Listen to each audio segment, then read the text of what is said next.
They told us we'd know when we found life out there. A signal, a ship, a sign. But what if we already did and just couldn't recognize it? You can almost feel it, the hush of space pressing against your ears. No chatter, no echoes, no voices, just the faint hum of your own planet breathing in the dark. Astronomers call it the Great Silence. Philosophers call it the Fermi Paradox. You just call it unnerving. If life truly fills the cosmos, then the sky above should be roaring with messages, signals, beacons, radio noise. But it isn't. It's quieter than a graveyard, and that silence has weight. Maybe it's just distance. The nearest star, Proxima Centauri, is 4 light years away, 24 trillion miles. Even Voyager 1, the farthest thing we've ever launched, would take 70,000 years to get there. You whisper to yourself, so, it's not distance then, it's something else. Because by now, someone should have heard us. A century of radio, television, radar, all of it blasting into the dark like cosmic flares. If anyone's listening, they've known we exist for decades. And yet, no one answers. You picture another world under twin suns, oceans of glass, cities of light, civilizations 1,000 years ahead of us. They could have sent a single pulse, just one, to say, "We hear you," but they didn't. And the quiet starts to feel personal. Some scientists say maybe they do hear us, but they're choosing not to respond. That idea lingers like static, the possibility that silence is deliberate. In 1977, a radio telescope in Ohio caught something, a perfect 72-second transmission from the stars. It was exactly what SETI had been waiting for. The astronomer who found it scribbled one word in the margin, "Wow." But when they pointed the telescope back, nothing. The frequency was gone. As if the universe had whispered once, then decided we weren't ready for the conversation. You shift in your chair, and the thought comes uninvited. Maybe the universe is full of voices. Maybe they've all learned to keep quiet. After all, every ecosystem has its predators. The woods go still when the wolf arrives. The ocean stills when the shadow crosses overhead. Maybe galaxies do the same. Maybe the quiet isn't absence, it's fear. Your eyes trace the constellations again. Maybe the aliens never left. Maybe they've always been here, hidden in the myths we've forgotten. The ancients saw chariots of fire, wheels within wheels, gods who came down from the sky. Maybe those weren't delusions at all, just the earliest records of contact. You remember the story of Enrico Fermi, sitting at lunch in 1950, asking the question that changed the world. Where is everybody? No one at the table answered. The laughter stopped. And somehow, 75 years later, the silence still hasn't broken. Radio dishes still sweep the sky, telescopes still stare at exoplanets, and humanity keeps listening, waiting, hoping. But maybe that's the point. Maybe we're not waiting for an answer. Maybe the universe is waiting for us to learn why silence exists in the first place. You lean back, letting the night fill the room. If you're still here, still listening, you're already part of the few who can't look away. So before we drift further, take a breath. If this kind of journey feels like home to you, you'll fit right in here. Now, dim the lights, and let's step together into the quiet, the kind that only space can hold. The stars never stop burning, but most of them, you realize, might already be graves. Every point of light above you could mark a story that ended before ours began. And that's where the great filter begins, not as a theory, but as a warning. They call it a barrier, invisible and absolute. Somewhere between the spark of life and the leap to the stars, almost every civilization fails. Some call it bad luck, others call it destiny. You feel the words crawl under your skin. What if we're next? Life seems easy at first. On Earth, it appeared almost instantly after the oceans cooled. Single cells floating in warmth, turning sunlight into sugar, remaking an entire planet just by breathing. If chemistry could do that here, surely it can do it everywhere. So why, across all this darkness, do we hear nothing? Because maybe surviving the beginning isn't the hard part. Maybe surviving yourself is. The great filter is the idea that there's a step, some cosmic tripwire that almost no civilization crosses. It might come early, snuffing life out before it can think, or late when technology grows faster than wisdom. Nuclear fire, runaway AI, a virus that learns too well. The galaxy doesn't need to kill anyone, it just needs to wait. You run your thumb along your desk, staring at the faint glow of your screen. If the filter is behind us, we're miraculous. If it's ahead, we're doomed. And no one knows which way the arrow points. In the late 1990s, Robin Hanson and Nick Bostrom tried to quantify that dread. They called it the Great Filter Hypothesis, a statistical explanation for the silence. When you map the odds, they said, intelligent life should be everywhere.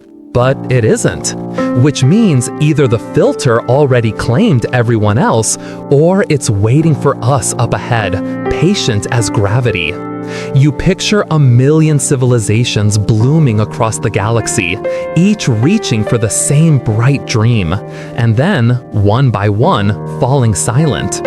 A cosmic pattern repeating, unbroken, inevitable.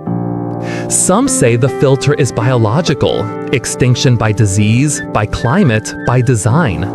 Others whisper it's philosophical, that once minds grow powerful enough, they lose the will to expand.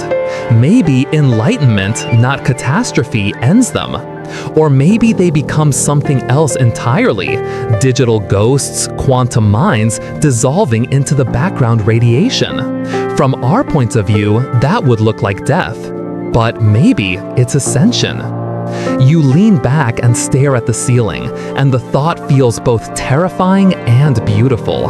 Maybe the silence isn't emptiness, it's transcendence. Every vanished civilization could still be here, invisible, humming in frequencies we haven't learned to hear.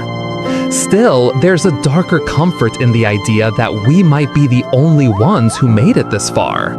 A species balance between extinction and godhood, holding the match and the fuel in the same trembling hand. Every news headline suddenly feels like a test. Every choice, a data point in the universe's experiment. Can intelligence survive itself? You glance at your phone, its light reflected in your eyes, the way stars reflect in the sea. It buzzes with endless noise, and for a heartbeat, you imagine the sound fading, our last signal drifting into the dark. And yet, maybe that's the point. Maybe the filter isn't a punishment at all, but a threshold, an evolutionary gate that demands maturity. Only those who learn restraint, empathy, and patience pass through. Everyone else burns out, their planets left as cautionary tales scattered among the stars. The universe doesn't destroy, it selects. You breathe slowly, realizing what that means. If we are still here, still listening, still dreaming beneath this infinite silence, then maybe, just maybe, we've already started to pass through. The stars wink faintly, like old eyes approving or warning. And somewhere, between awe and fear, you feel the tiniest flicker of hope. So tonight, when you look up again, don't see the sky as empty. See it as a mirror. Every world out there is a reflection of what we might become, some shining, some gone dark. And the question that lingers, soft as starlight, is the one that never fades. Which side of the filter are we on? You blink until the stars blur into a single smear of light, like a tear running across the face of the sky. And in that blur, a thought forms. Maybe life doesn't need to announce itself. Maybe it's been hiding all along. You imagine an asteroid drifting through endless dark, colder than thought, lonelier than time. Nothing could live there, right? Except Earth keeps proving you wrong. Tardigrades survive the vacuum. Spores sleep through centuries. Bacteria have been found in nuclear waste and deep beneath the Antarctic ice. Maybe life isn't fragile at all. Maybe it's patient. In 1984, a meteorite was found in Antarctica, ALH 8401. Inside it, tiny, thread-like shapes that looked like fossilized microbes from Mars. For one brief golden moment, the world gasped. Proof! But then came the press conferences, the doubts, the words alternative explanations. The miracle turned into an asterisk. Officially, inconclusive. Unofficially, unforgettable. You picture the scientist who saw it first, head bent under sterile light, realizing she might be staring at something older than humanity itself. Maybe it moved. Maybe it didn't. Either way, she never forgot it. Because the truth is, rocks from Mars still fall here. Some may still carry dormant cells, tiny stowaways waiting for the right warmth to wake. The ancients called it panspermia, life traveling by stone and starlight, hopping between worlds like seeds in the wind. Back then, it sounded like myth. Now, it sounds like physics. And if it's true, Earth might not be the origin of life at all. It might just be one chapter in a story written across galaxies. Venus has whispered too. In 2020, scientists detected phosphine gas, something on Earth only living microbes make. The headlines shouted, the follow-ups hushed. Noise, they said, a misread signal. But the doubt stayed, like static that never quite fades. Then came methane plumes on Mars, organic ice crystals in Enceladus's geysers, dark oceans hidden beneath Europa's crust. Every new discovery adds another heartbeat to the silence. You exhale slowly. Maybe the cosmos isn't dead, just dormant. Maybe it's holding its breath. And then comes the thought you can't shake. What if life isn't carbon and water at all? What if it's plasma or magnetism or thoughts? Invisible to our senses, intertwined with us in ways we can't measure. A shadow biology, scientists whisper, a world beside ours, unseen only because we never learned to look the right way. You think back to myths, the gods that burned, the angels that shimmered, the demons that fell. Maybe those weren't illusions. Maybe they were glimpses of something we couldn't categorize. Early contact with life was so different, we had to translate it into religion just to survive the memory. You laugh under your breath, but it comes out uneasy. Because if life is everywhere, above, below, within, then where exactly do we end and it begins? Viruses blur that line best. Half alive, half program, they borrow our cells to copy themselves, writing their story inside ours. 8% of your DNA is viral, a history of infections that became inheritance. So maybe the aliens we fear aren't visitors at all. Maybe they're ancestors. You glance at the sky one last time, that glittering graveyard of possibilities, and a single thought settles in. Life doesn't need permission to exist. It just needs a place to hide.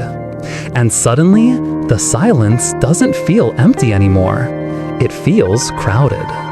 The next night, the sky feels heavier, like it knows what you're about to think.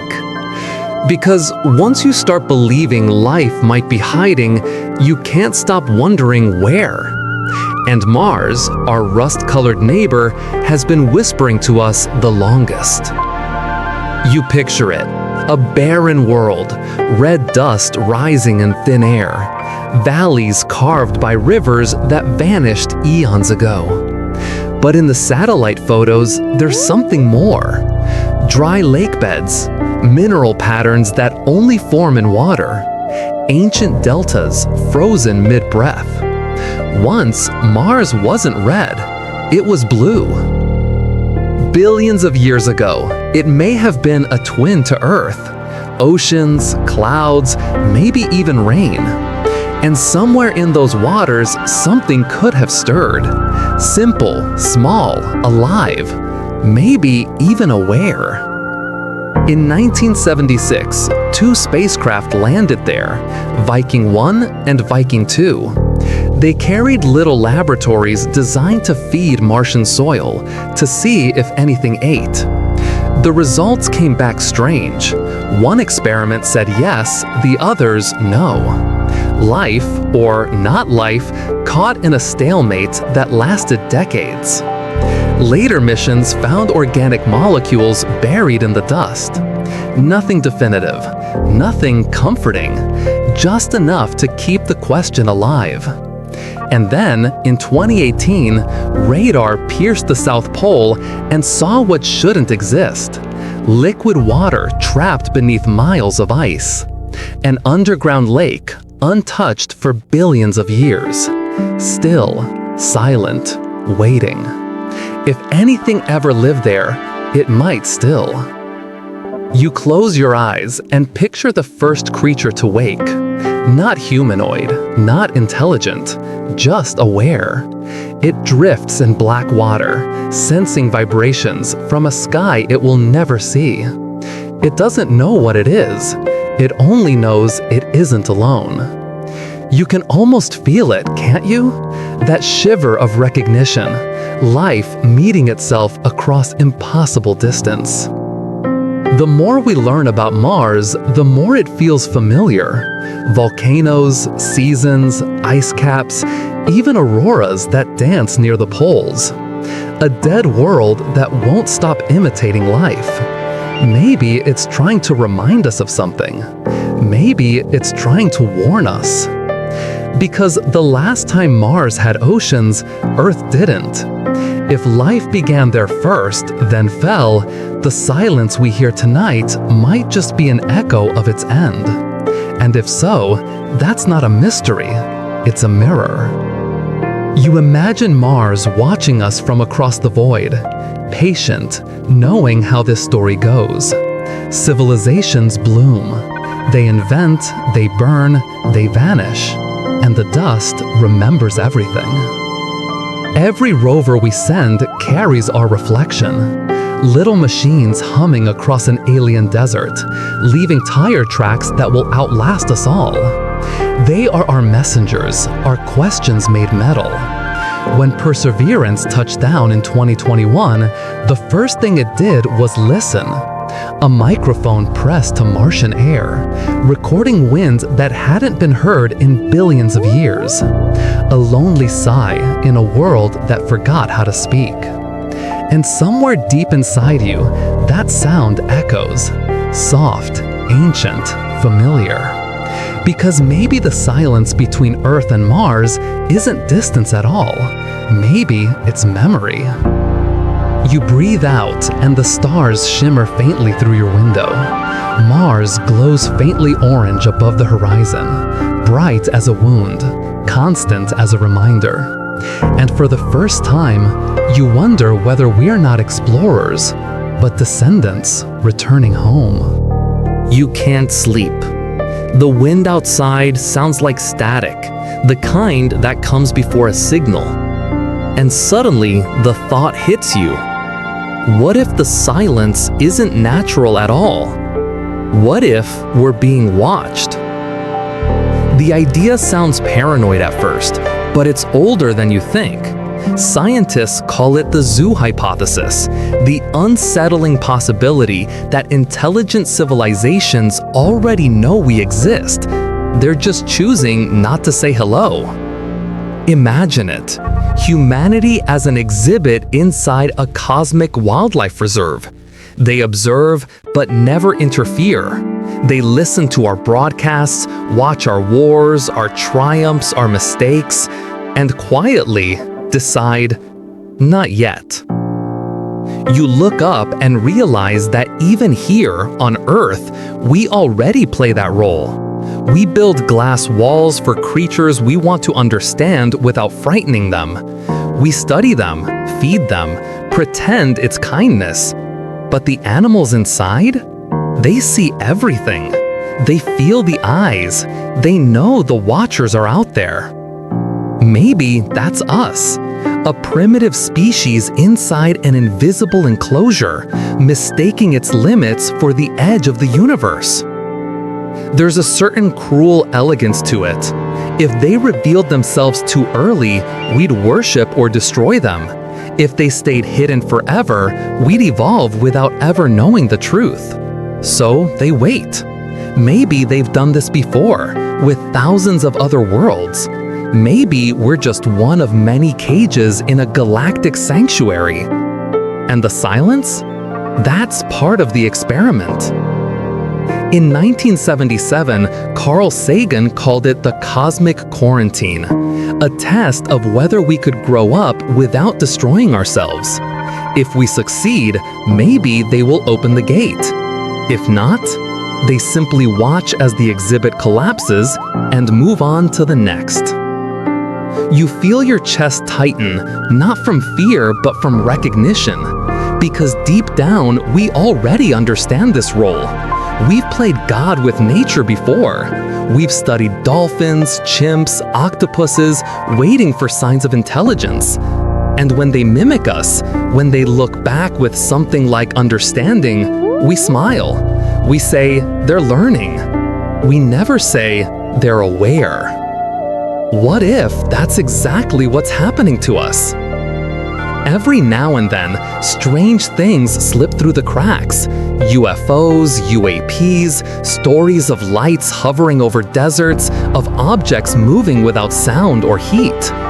Maybe they're accidents, maybe they're warnings, or maybe they're the watchers checking in, making sure the exhibit is still intact. You pause, listening to the hum of your refrigerator, the distant rumble of passing cars. So much noise, and yet beneath it all, still that same silence, the kind that feels almost designed. What if we were meant to find it unnerving? What if curiosity is the test? Some scientists believe the zoo hypothesis isn't cruelty, it's mercy. They think contact could destroy us, collapse belief systems, rewrite cultures, unravel everything that holds us together. Better to let the species evolve first, to find humility before power, to prove it can care for a single world before it's invited to join the others. You smile faintly at the thought, because it almost sounds parental, as if the universe itself is waiting for us to grow up, and the watchers, wherever they are patient. You close your eyes. The stars outside blur again into that old cosmic hum. Maybe the silence isn't punishment at all. Maybe it's protection. You breathe slowly, the way you might in a room where someone else is sleeping. And for the first time, you wonder if the silence has been watching you back this entire time. You dream of static. It hums like a voice trying to form words, familiar but distant. When you wake, it's still there. The quiet between every heartbeat, the hum beneath every silence. Maybe the stars are speaking, and we just haven't learned how to listen. It started with radio waves. In 1967, a young astronomer named Jocelyn Bell was studying quasars when she noticed something strange. Regular pulses, precise as clockwork, coming from deep space. At first, she thought it was interference. Then, jokingly, she labeled it LGM1, Little Green Men. But the pattern wasn't alien, it was natural. The discovery became the first known pulsar, a spinning neutron star beaming radiation across the cosmos. A celestial lighthouse, not a message. Still, for a few sleepless nights, humanity believed someone was calling. That feeling never left. Every few years, a new anomaly stirs the same hope. The WOW signal of 1977. The narrowband bursts from deep in the Sagittarius constellation. The repeating FRBs, fast radio bursts, so powerful they outshine galaxies for milliseconds, and so unpredictable they might as well be whispers from ghosts. Each one begins with a spike of excitement and ends the same way, with silence. But what if that silence is the message? What if the gaps between the noise are the code? Morse, after all, is built on pauses, music on rests. Maybe the universe is playing a song too vast for us to hear. You lean forward, imagining the Earth itself as a receiver, oceans vibrating, ionosphere trembling, tectonic plates echoing faintly to a rhythm older than language. Every signal we've ever dismissed as background might be a translation waiting for a key. In 2019, researchers detected something new, a repeating radio source sending out bursts every 16 days. 16 days of nothing, then one pulse. 16 days of silence, then another. Perfectly timed, perfectly distant, a cosmic heartbeat. They traced it to a galaxy 500 million light-years away, too far for coincidence, too regular to ignore.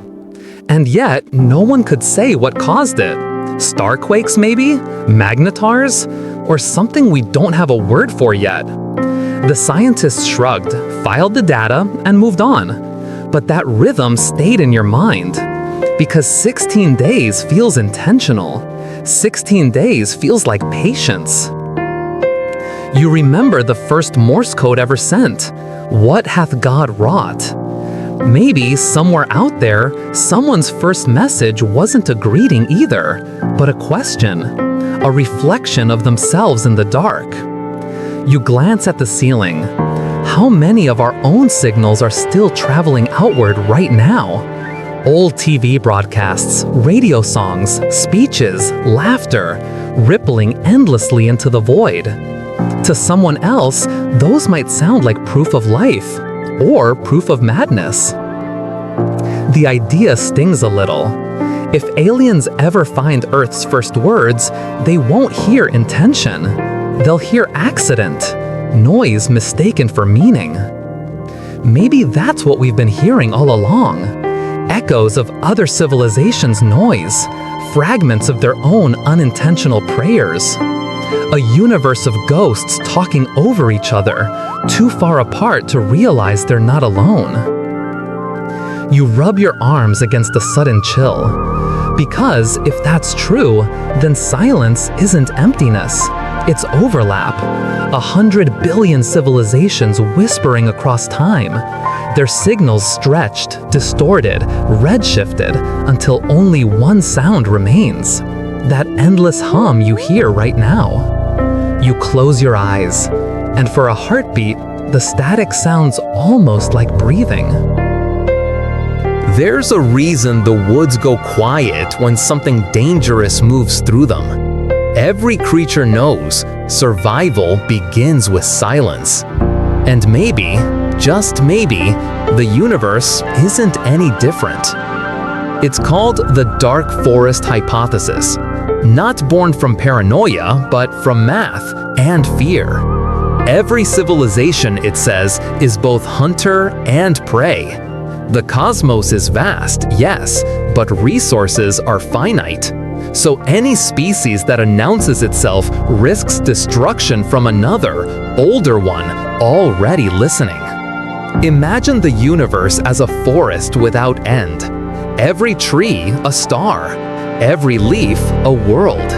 And hidden among those trees are beings, some curious, some terrified, some cruel. The smart ones never call out. They learn to whisper or to vanish. You feel that image settle inside you like a truth you always knew, because even here on Earth, the pattern fits. Every empire that shouts too loud eventually attracts something stronger. In the wild, visibility means vulnerability. Maybe the same rule applies to galaxies. When scientists first proposed the dark forest idea, it wasn't fiction. It was survival logic. If every intelligent species assumes the others might be hostile, the safest action is to stay quiet. No greetings, no signals, no risks. And suddenly, the great silence makes perfect sense. Not because no one's out there, but because everyone is hiding. You glance toward your window. Outside, the night feels thicker. Each star looks less like a beacon and more like an eye, half closed, pretending to sleep. What if the first message we send out isn't answered by curiosity, but by crosshairs? What if, right now, some ancient intelligence has already mapped us, our broadcasts marked like the glow of campfires in the dark? A shiver moves through you, slow and electric. We've already shouted. The signals have been leaving Earth for a century. Too late to take them back. In the forest, silence is a strategy, but inaction is death. And that's the paradox.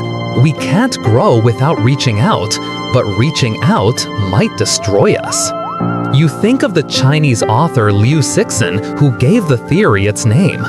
He wrote that every civilization must act as a hunter, moving quietly, ready to strike at the faintest sound. And the thought that keeps you awake now isn't whether the universe is empty, but whether it's already full of predators that learned that rule long ago. Still, even hunters feel loneliness. Even danger gets tired of silence. Maybe that's why signals still leak, faint and trembling, across billions of light years. Tiny rebellions against cosmic fear.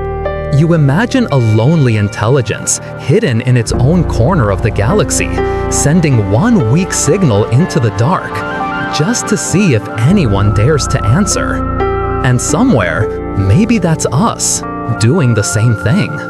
Because to stay silent forever would mean never knowing if we were truly alone.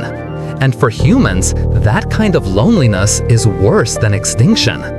We'd rather risk being seen than live unseen forever. The forest, then, isn't just dark. It's tragic. It's full of eyes that ache to look up, mouths that ache to speak, and hearts that ache to be heard, but don't dare to. You exhale softly, the room colder than before. Maybe that's what the universe really is. A billion souls holding their breath at once, hoping the sound doesn't give them away. And you, lying there under your own small patch of stars, can't help but whisper, "Hello?" The silence answers back, patient, endless. You wake before dawn. The air feels heavy, as if something invisible has settled over the room. Your thoughts drift to a question that refuses to leave you alone. What if alien life isn't out there among the stars at all? What if it's already here, written into the very fabric of existence, too close to recognize? We always imagine them as strangers, gray skin, long fingers, eyes like pools of glass. But maybe that's just projection, our own reflection stretched across our fear. Because life doesn't have to look familiar to be alive. It just needs structure, It needs a pattern that wants to continue. And maybe the universe has been growing those patterns everywhere, in forms we can't see, touch, or define. Think about the fungi that connect entire forests, a web of chemical whispers running beneath the soil, translating hunger, warning of danger, carrying memory like blood. Each tree believes it stands alone, but deep below they share one mind. If consciousness can emerge from wood and rot, what else could it bloom inside? Maybe that's what intelligence truly is. Not a brain, but a network. Not a spark, but a pattern. Some scientists now think that life could exist in the most unlikely places. In the upper atmosphere of Jupiter, where pressure and chemistry mimic ancient Earth. In the methane lakes of Titan, where carbon takes strange new forms. Even in the plasma rings of stars, where magnetic fields might trap energy long enough for thought to flicker. Each one alien beyond imagination, and yet familiar in their hunger to persist. You picture something vast and slow, a creature made of lightning, stretching across clouds like neurons across a skull, dreaming in storms, alive for millennia, never realizing that it is. The idea chills you, but it also feels right. Because evolution doesn't care what we call life, only that it continues. And so maybe the universe is already teeming with awareness. Fluid, gaseous, electric, crystalline. Thoughts that drift like fog. Civilizations made of energy. Gods made of math. Maybe our definition of alive is just a local superstition. You lean back, staring at the faint pulse of your own veins under your wrist. Electrical impulses firing, chemicals flowing, tiny storms in miniature. What if we aren't biological at all? What if we're electrical life too? Energy encased in flesh, bound by bone, pretending we're separate from the current that moves the stars. You remember what Carl Sagan once said, "We are a way for the cosmos to know itself." Maybe he meant it literally. Maybe we are the aliens, grown from the same stardust that now dreams in other skies. And if that's true, then first contact already happened the moment the universe learned to think. Every cell, every atom, every mind, just different expressions of the same original thought, exist. You glance again at the dim blue glow of your room, the hum of electricity in the walls, the pulse behind your eyelids. Maybe you've been surrounded by life all along, not watching you, but being you. You close your eyes, and the darkness feels alive. You've been staring at the same stars for nights now, but tonight, they seem closer, almost familiar, as if they remember you. And maybe they do, because long before telescopes or science, humans already told stories about the lights that came down from the sky, and in those stories, the gods walked among them. Ancient Egypt, Sumer, Mesoamerica, across continents, civilizations that never met drew the same figures, winged beings descending from clouds, carrying fire, teaching language, measuring the heavens. They carved them into stone. They built temples aligned to the stars, as if marking a return route. You've seen them too, those carvings of men with helmets, beings with long faces, and impossible tools. Archaeologists call it symbolism. Believers call it memory. Either way, it lingers. In 1947, a Swiss writer named Erich von Däniken reignited that ancient spark. He called it the ancient astronaut theory. What if the myths weren't metaphors? What if they were encounters? The Ark of the Covenant, the chariot of Ezekiel, the fiery wheels of the Vedas, Quetzalcoatl descending on a feathered serpent. Different cultures, same sky. It's tempting, isn't it, to imagine that we've met them before, but forgot. The Dogon tribe of Mali told astronomers about a star invisible to the naked eye, Sirius B, centuries before Western science discovered it. They said beings came from there, with faces like fish and knowledge like gods. No one could explain how they knew. Coincidence, perhaps? Or contact? You picture that scene in your mind, a fire crackling, the night deep as ink, and a child looking up as something luminous descends from the sky. Maybe it was lightning, maybe it was memory, passed down until the stars themselves became ancestors. In ancient India, the Sanskrit epics tell of flying machines, vimanas, crafts powered by light, guided by sound, weapons brighter than the sun, capable of leveling cities in a single flash. Thousands of years later, we built them, and when the mushroom clouds rose, the old stories didn't sound like fiction anymore. The Mahabharata describes one such weapon, a single projectile charged with all the power of the universe. If it was imagination, it was an eerily prophetic one. But maybe prophecy and memory are closer than we think. Every myth begins somewhere real. Every god was once a stranger who came from the sky.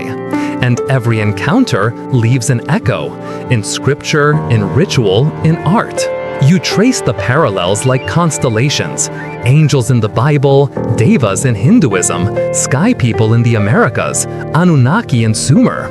Different names for the same idea, beings from above who watched, guided, sometimes punished. The question isn't whether they existed, the question is what they wanted. Because the stories share something else. They all end the same way. The visitors leave, the light fades, the sky grows quiet again.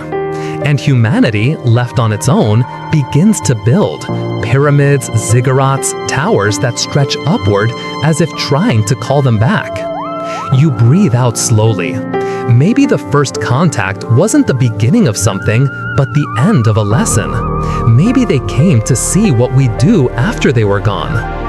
And here we are, still looking up, still waiting, still trying to remember who taught us to reach for the stars in the first place. Outside, the night hums softly.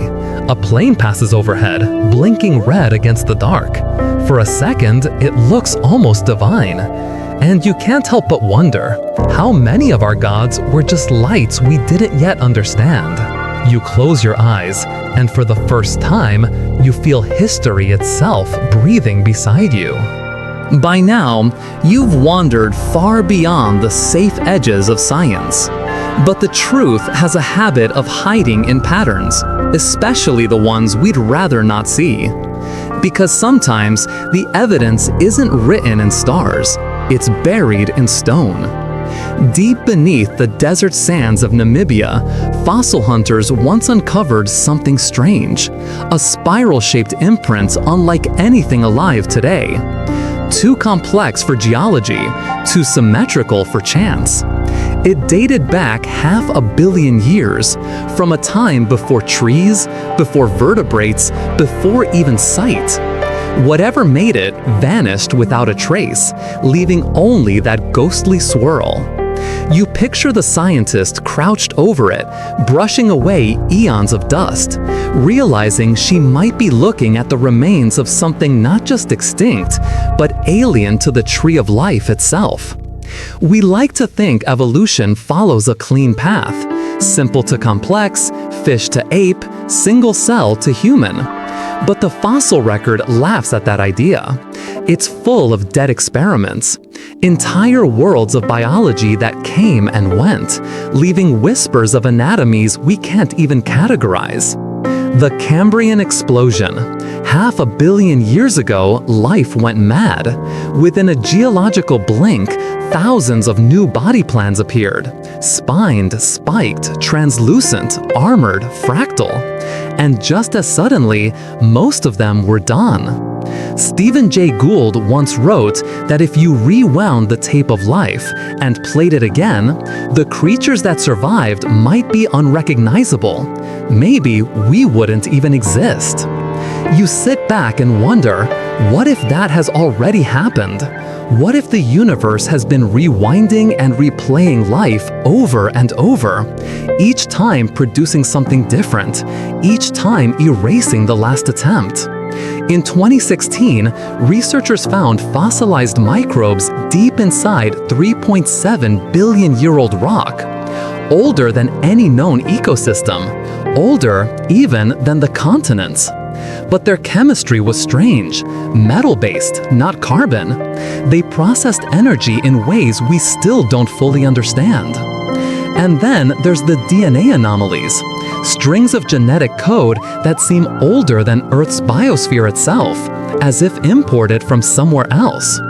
We call them orphan genes. No evolutionary ancestor, no explanation, just there. Every genome on the planet contains them, tiny signatures of something forgotten, like cosmic fingerprints left in our blood. You trace the idea backward, and it begins to sound familiar. Life doesn't emerge, it arrives. It doesn't invent, it remembers. Maybe that's what the fossil record is trying to tell us, that evolution isn't just forward motion, but recollection. And if that's true, then extinction isn't the end. It's the pause between chapters. Some geologists whisper about bioanomalies, strata that contain chemical traces of chlorophyll or oxygen millions of years before photosynthesis was supposed to exist, as if life kept trying again and again and again, each time failing, each time leaving ghosts behind. You run your thumb along the desk's grain and realize every fossil is a message written in another language. We just never learned to translate it. Maybe the silence between the stars isn't because we're alone in space. Maybe it's because we're late to the story, a new species walking across the ruins of older ones, each buried world whispering, "We were here first." You close your eyes and imagine it, the Earth itself humming faintly, memory etched into every stone, every fossil, every heartbeat. And for a fleeting moment, you feel less like the observer and more like the continuation. You dream of shadows again, long shapes moving behind clouds, too slow to be aircraft, too wide to be storms. When you wake, that image won't leave you, the feeling of something vast, silent, watching from above. And then you remember, this isn't just imagination. There was a time when people swore they saw them, when the sky was full of lights that shouldn't have been there. It started quietly. World War II. Pilots from both sides reported glowing spheres pacing their planes. They called them Foo Fighters, objects that danced between bombers, dodged gunfire, and vanished as if swallowed by the air itself. Neither side claimed them. Neither side could explain them. For a moment, the only thing both enemies agreed on was that they weren't alone. After the war came a new kind of sighting, faster, higher, stranger. Roswell, 1947. A crash in the desert. A press release that said flying disc. A retraction hours later. And from that silence grew a legend. The more governments denied, the louder the rumors became. Photographs, radar traces, witnesses, and always the same conclusion. Someone knows, and they aren't telling. You picture that moment, the public staring up at a sky full of mystery, and for the first time, realizing they might not be at the top of the chain anymore. Through the 50s and 60s, sightings multiplied.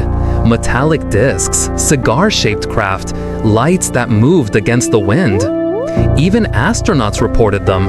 Glimpses of motion in the void, objects that accelerated faster than physics allowed.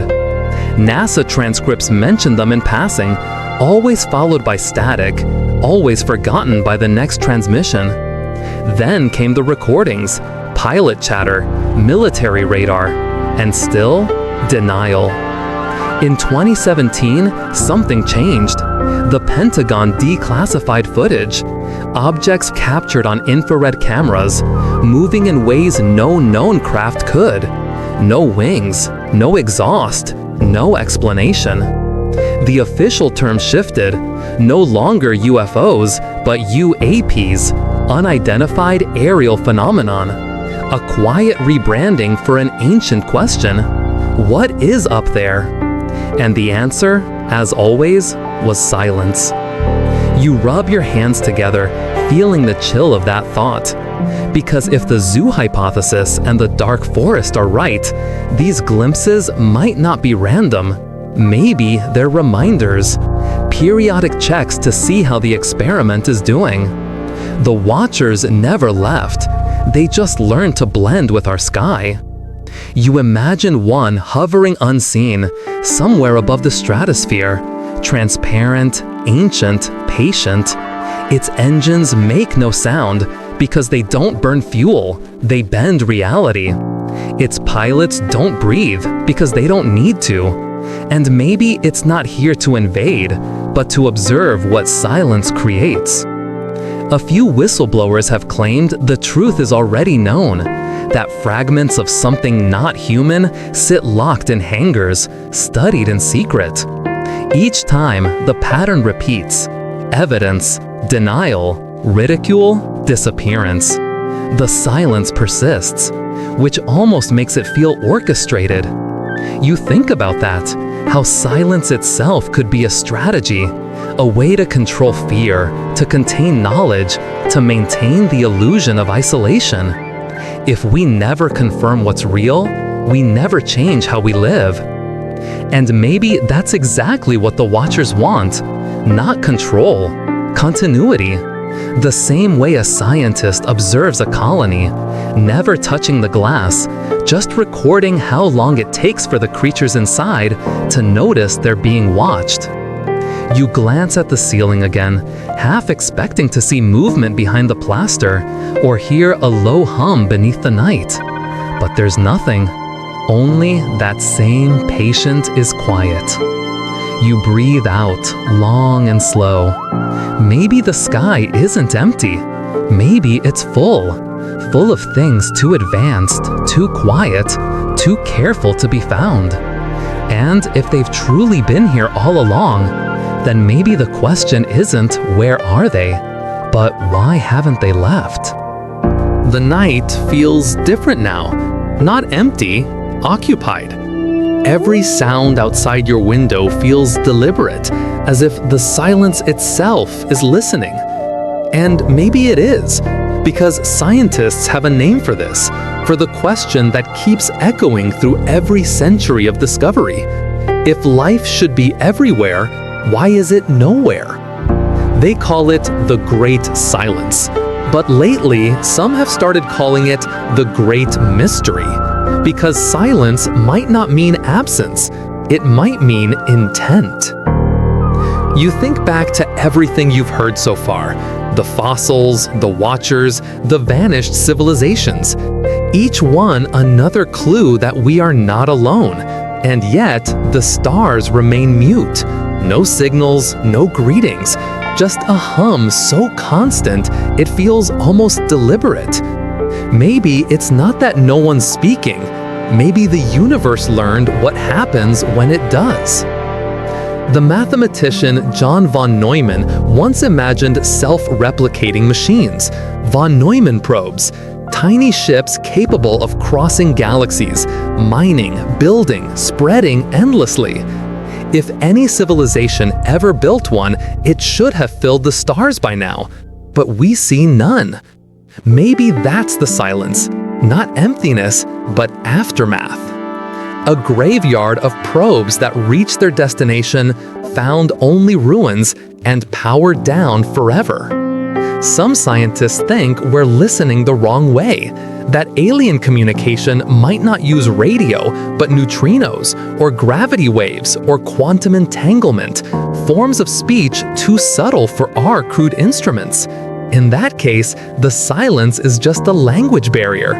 We're surrounded by conversation, we just can't hear the words. But others whisper something darker. What if the silence is designed?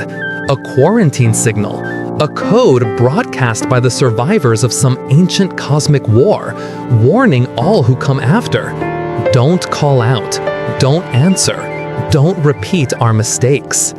You can almost hear it, not through the air, but through thought. That low vibration of caution woven into everything alive. Maybe evolution itself carries the memory. Maybe the instinct to hide, to stay quiet at night, isn't just biological. Maybe it's ancestral. The more you think about it, the more the silence feels intelligent. Patterns appear in the background radiation, tiny fluctuations that shouldn't exist. Some say they're noise, others say they're messages, cosmic fingerprints left by whatever created the universe in the first place. If the Big Bang was a transmission, we're living inside the message.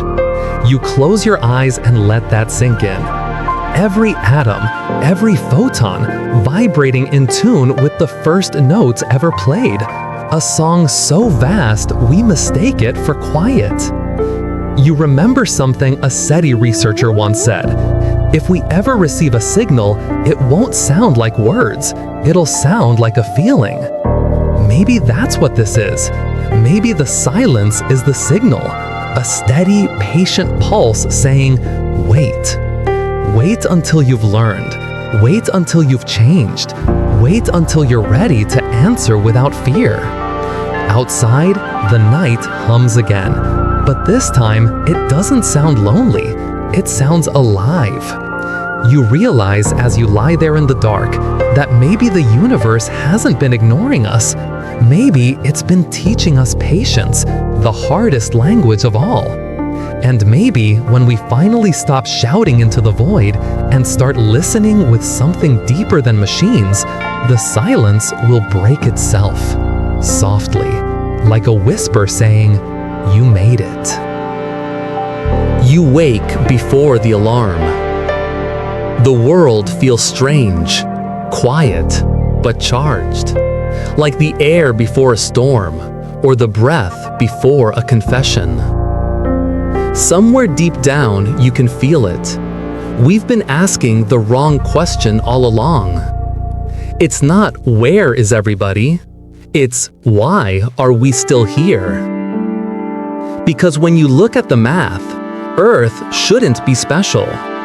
A medium-sized planet orbiting a medium-sized star in a galaxy among billions. Statistically, there should be others like us, millions even. But if that's true, then every civilization that came before should have left traces, signals, ruins, echoes. And yet, the only thing we ever find is ourselves. You think about the anthropic principle, that odd philosophical knot scientists keep tripping over. It says, the universe looks the way it does because we are here to see it. As if reality itself rearranges to allow observers. As if consciousness isn't an accident of the cosmos, but its purpose. It sounds arrogant until you notice the patterns. Carbon, oxygen, gravity, light. Every constant tuned so precisely that a fraction's difference would make existence impossible. Even chaos, it seems, is calibrated. It's as if the universe built itself to be noticed. And if that's true, then maybe intelligence isn't a byproduct. Maybe it's the mirror the universe uses to look back at itself. You glance at your reflection in the dark window, a faint outline, half shadow, half light. It blinks when you blink. It breathes when you breathe. What if the first alien we've been searching for is the one staring back? Because our DNA carries more than genes. It carries memory. 4 billion years of adaptation, mutation, survival. Every living cell is a record of every living thing that came before. And somewhere in that code, maybe there's something else, an origin we still don't understand. In 2003, scientists mapped the human genome. What they found wasn't just biology, it was architecture. Code layered like poetry, some of it functional, some of it silent, some of it inexplicably ordered. Patterns repeating at scales too large to be random, too elegant to be accidental. One researcher called it the fingerprint of intention, not proof of design, but a whisper of structure, as though the same hand that shaped galaxies once brushed across ourselves. You exhale slowly, feeling that truth settles somewhere deep in your chest. Maybe that's the real message of the Great Silence. We were never supposed to find life elsewhere. We were supposed to realize it's been inside us all along. When we look up, we see distance. When we look in, we see design. And the more we stare into either, the more they start to look the same. Every neuron firing in your brain right now is powered by atoms forged in the hearts of dead stars. Iron from supernovae, carbon from collapsing suns, hydrogen older than time itself. The same materials that light galaxies are burning quietly behind your eyes. You aren't just made of the universe. You are the universe, thinking, dreaming, remembering itself. And maybe that's what all this searching was for. Not to find aliens, but to remember that we've never been separate. You lean closer to your reflection. For a second, you could swear it smiles back. And in that stillness, you understand something words can't hold. The answer was never out there.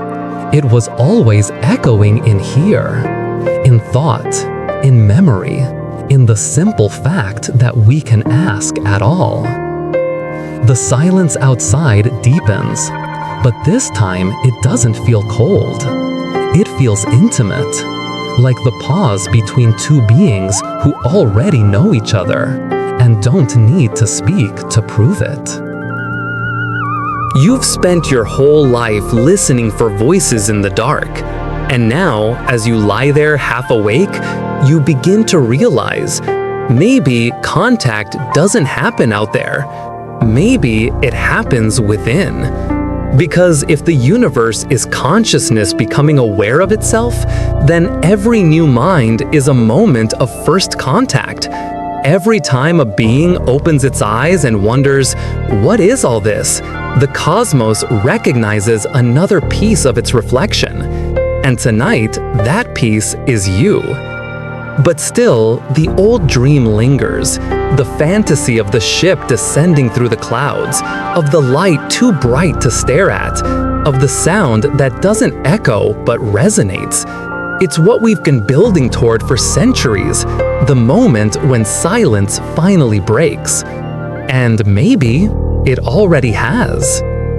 In 1974, the Arecibo Observatory sent humanity's first deliberate message to the stars, a 1,679-bit code of prime numbers, encoded in radio waves, aimed at a cluster of stars 25,000 light-years away.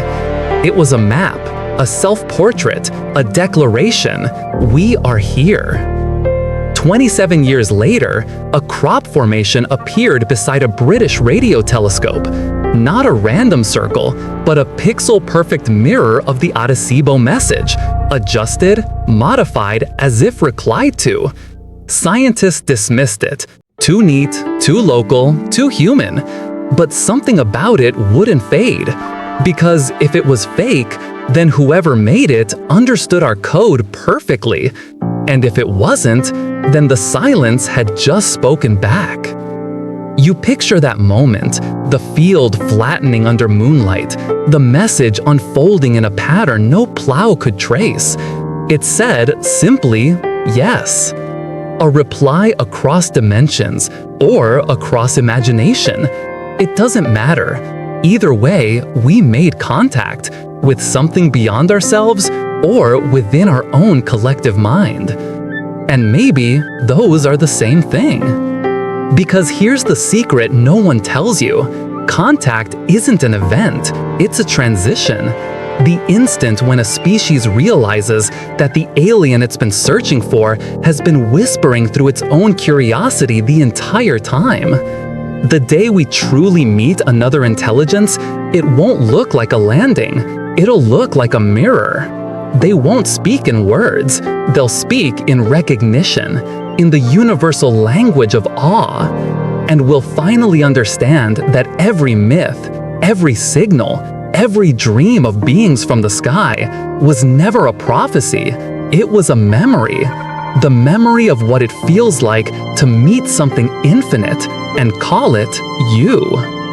The soft hum in the room returns, not mechanical, biological, like blood in your ears or a pulse through the air. You can almost feel the planet itself breathing and realize that contact has already begun.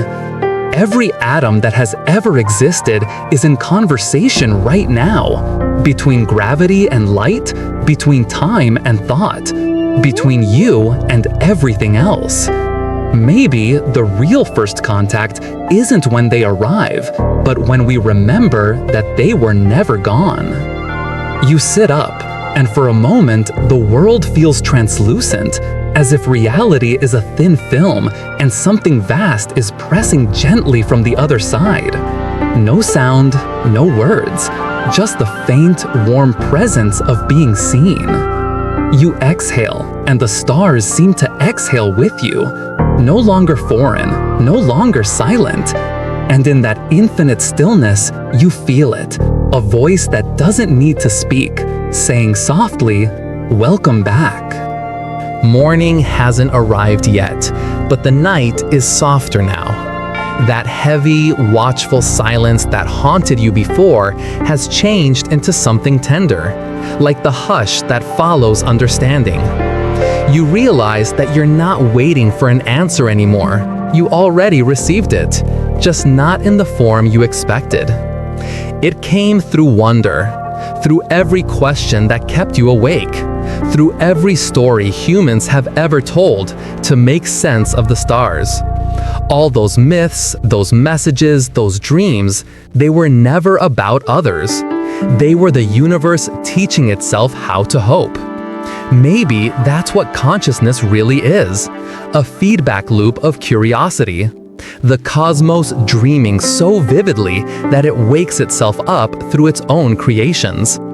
And tonight, you were part of that dream.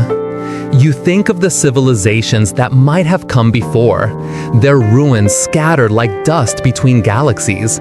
Their voices have long since gone quiet.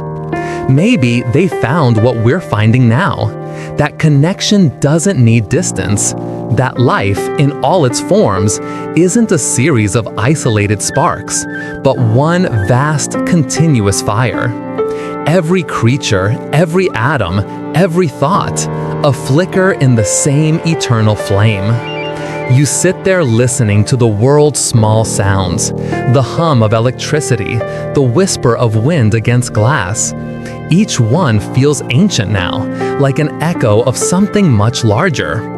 And for a moment, you can almost sense it. The entire planet breathing in sync. A billion minds thinking, feeling, sending invisible waves of recognition into the dark. Not searching, not asking, just being. And that, maybe, is the highest form of contact there is. Somewhere on a distant world, a creature may be looking up right now, wondering the same thing you are. Who made the stars? Are we alone? Do they know we're here? And if you could answer across that endless gulf, you wouldn't need words. You'd just think, yes, we're here. We always have been. Because the truth is, the universe never needed to send us a message. We are the message. You look up one last time. The stars don't seem cold anymore. They shimmer like veins of light in a living body, each pulse a heartbeat of the infinite. And in that quiet realization, something in you releases. The fear, the need to know, the ache of separation. It all fades into one long, slow exhale. So you lie back, feeling the bed cradle you like gravity itself. And as your eyelids grow heavy, you think about how it all began, with silence. A silence so vast it felt unbearable. Now it feels sacred. Because silence, you finally understand, isn't the absence of sound. It's the presence of everything, listening together. The universe doesn't need to answer anymore. It already has. In light, in time, in you. And as sleep takes you, you swear you feel the stars breathing in with you. And then, breathing out. The universe exhales.